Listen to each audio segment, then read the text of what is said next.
मुझे 27 बरस पहले का वो दृश्य याद आता है जब 7 फेरों के वक्त पंडित जी ने कहा कि बेटा ये सिंदूर की डिब्बी लो, इसे खोलो और इसकी मांग भरो। आज जब वो दृश्य कल्पना में आता है तो भगवान कसम ऐसा लगता है कि वो मांग नहीं थी, वो दरअसल नक्सलियों की एक सुरंग थी। कहानियां तो पूरा सदन इस बात पे बजाएगा कि सुरंग भी वो वाली थी जिसमें मैंने अपने हाथों से बारूद बजाई है। कुछ टूटे फूटे शब्दों से पहचान उगाने निकले हैं, बंजर से बंजर धरती में भी धान उगाने निकले हैं। और इसी बात पर दे दो ताली, इस बेरंगी दुनिया में हम आंसू की फसलें बोकर मुस्कान उगाने निकले। क्या बात है भाई, वाह वाह गोविंद भाई, वाह।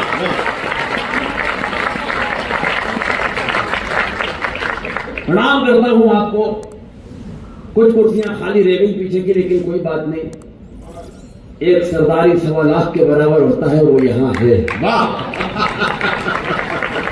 जहां अगर मैं ये कहूं कि हर सरदार भगत सिंह सा प्यारा दिखाई देता है, कुछ बोले गुरु नानक का जयकारा सुनाई देता है, और तुम्हें कहो मैं अपना सर झुक जाने से कैसे रोकूं, मुझको तो हर एक पगड़ी में गुरुद्वारा दिखाई देता है। वाह वाह वाह गोविंद भाई, वाह।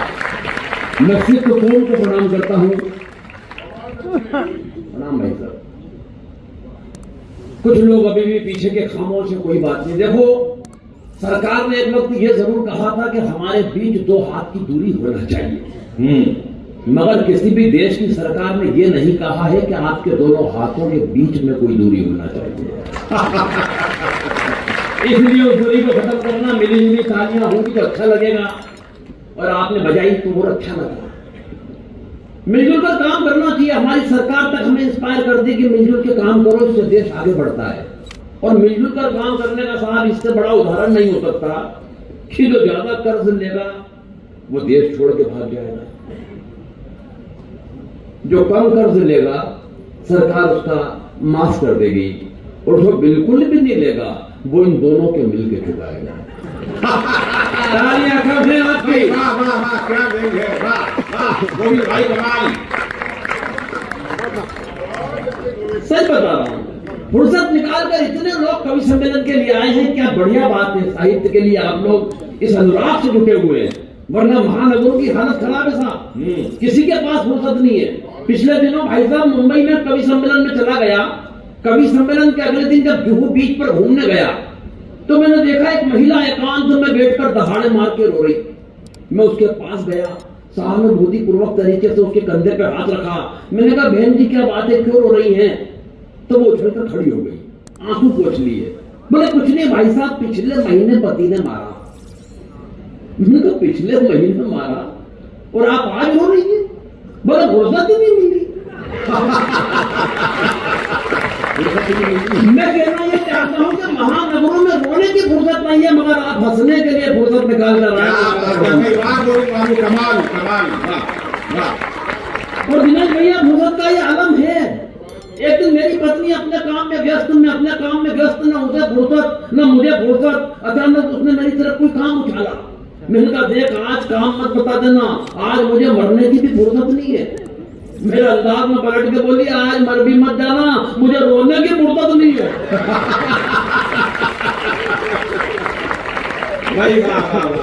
तो हम तो यहाँ तक भी उनके हुए।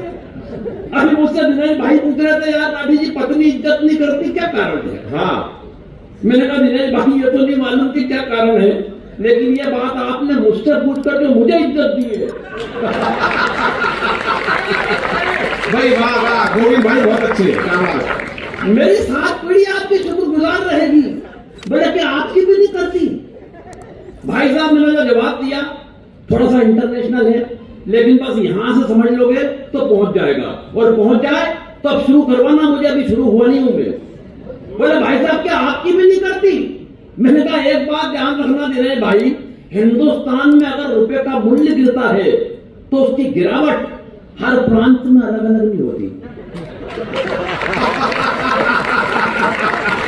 भाई एक बार जरा जोरदार तालियां बजा दो साहब। कमाल कमाल गोविंद भाई, यू आर ग्रेट। अरे ये बोले सच बताओ क्यों नहीं करती।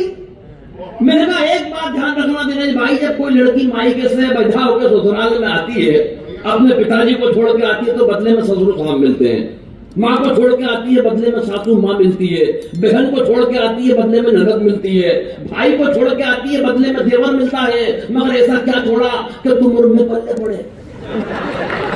बोले भैया ऐसा तो कुछ भी नहीं छोड़ा। मैंने कहा फिर एक बात समझ लो भाई कि जो चीज फोकट में मिली है उसकी इज्जत कौन कर रहा है। भाई वाह वाह गोविंद भाई वाह, जिंदा हम तो वो फोकती है सर। हालांकि मैं पत्नी पे कोई कविता लिखता नहीं सर, पत्नी पे कविता वो लिखता जो कुंठित होता है। सच बता रहा हूँ, जिसकी अपनी पत्नी से अंडरस्टैंडिंग नहीं होती। अंडरस्टैंडिंग के मामले में मेरी पत्नी लाजवाब। क्या अंडरस्टैंडिंग है हमारी। 27 साल हो गए शादी को दिनेश भैया, मगर 27 साल की शादी की जिंदगी में उसने कभी मुझसे गंवार, मूर्ख, बेवकूफ, नालायक, पाजी, गधा, जाहिल ऐसे किसी शब्द का इस्तेमाल नहीं किया। कारण अंडरस्टैंडिंग इतनी कमाल की है, इतनी कमाल की है कि बस वो नजर भर देखती है और मैं समझ जाता हूं इनमें से क्या कह रही है। भाई वाह वाह वाह वाह वाह वाह वाह वाह, भाई गोविंद भाई बहुत अच्छे, भाई कमाल कर दिया गोविंद भाई वाह। सच बता रहा हूं, एक दिन मेरा सारा नहीं बोला देखो टीवी, मैंने कहा क्या हो गया, मेरे पिक्चर आ रही है शराबी, अमिताभ बच्चन की। अमिताभ बच्चन की फिल्म आ रही है शराबी। पूरी फिल्म में पट्टे ने एक बूंद शराब की नहीं पी, लेकिन जो एक्टिंग की है वो कितनी कमाल की है। मैंने कहा मूर्ख हो रहा, उससे बड़ा एक्टर में। बोली कैसे है? मैंने कहा 27 बरस से रोजाना पीने के बाद जो नहीं पीने की एक्टिंग मैं कर रहा हूं वो तुझे क्यों नजर नहीं आती दिनेश भैया।